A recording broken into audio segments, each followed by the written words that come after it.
అన్ని విధాలుగా మీరు ఈ పదవి ఎట్లయితే మనం చేయాలి, ఈ బాధ్యతని ఎట్లయితే మనము సమర్థవంతంగా నిర్వహించాలి, ఇవాళ మీరు ఈ 5 రోజుల్లో నేర్చుకోవాలి. ముఖ్యంగా పంచాయతీలో మీరు వందల పనులు ఉండొచ్చు, కానీ ఒక 4-5 అంశాలు ఖచ్చితంగా ప్రతి పంచాయతీలో చేయాలి. ఇది చేస్తే ప్రజల నుంచి చాలా మన్ననలు వస్తాయి.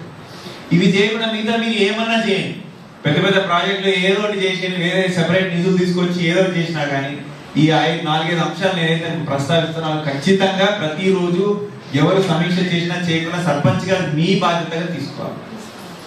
ఒకటి, పారిశుద్ధ్యం. ప్రతిరోజు కూడా 6 గంటలకి మన ట్రాక్టర్ పోవాలా, చెత్త సేకరణ జరగాల. ఊరంతా కూడా 7 గంటలకు అందరూ లేచి బయటకు వచ్చే సమయానికి పరిశుభ్రంగా ఉండాలి. పారిశుద్ధ్యం లేకపోతే మిగతా మీరు ఎన్నైనా చేయండి. ఇప్పుడు మీకు సరిగ్గా అది ప్రజలు ఎప్పుడు కూడా దాన్ని స్వీకరించారు. పారిశుద్ధ్యం అనేది ఇప్పుడు మన ఇల్లు క్లీన్ లేకుండా ఉంటే ఏమన్నా మంచిగా ఉంటుందా? మన ఇల్లు చెప్పండి. ఫస్ట్ పరిశుభ్రంగా ఉంచుకుంటా లేదా పొద్దున. సో పరిశుభ్రత మోస్ట్ ఇంపార్టెంట్. 2, వీధి లైట్ల నిర్వహణ. వీధి లైట్లు కూడా చాలా వరకు కొన్ని కాలనీలలో, కొత్త కాలనీలలో ఏర్పాటు కాలనీ ఉంటాయి. ఏర్పాటైన కాలనీలు వీధి లైట్లు పని చేయకుండా బల్బులు పాడేస్తుంటాయి. అవి నిరంతర ప్రక్రియ. ఒక్కసారి బల్బు ఏర్పాటు చేసి వీధి లైట్ ఏర్పాటు చేస్తూ ఉంటుందని లెక్కలేదు. కాబట్టి వీధి లైట్ల నిర్వహణ కూడా ప్రాపర్ గా చేసుకోలేకపోతే ఇమ్మీడియట్ గా మీరు వెచ్చించే డబ్బులు, మీ తీర్మానం కూడా పంచాయతీలో వీధి లైట్ల నిర్వహణ మీద ఖచ్చితంగా ఉండాలి. తర్వాత పచ్చదనం.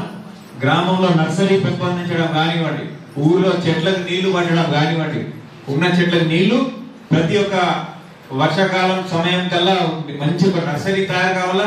అవన్నీ కూడా మంచిగా మీరు ప్లాంటేషన్ చేసి నీట్ గా పచ్చదనం పెంపొందించాలి. 4, ట్యాక్సుల కలెక్షన్. పన్నులు కూడా మనం కరెక్ట్ గా టైంకి కలెక్ట్ చేయాలి, అందరి దగ్గర నుంచి కలెక్ట్ చేయాలి. దాంట్లో సంఘీభావం చూపించడము, దాంట్లో మాత్రం అస్సలు చూపించద్దు. మీరు ఒక బాధ్యతాయుతమైన ఉన్నారు. రేపు మీరు మీ పంచాయతీ నిర్వహణ చేయాలంటే పంచాయతీకి మీ ఓన్ నిధులు మీరు సమకూర్చుకోవాలి.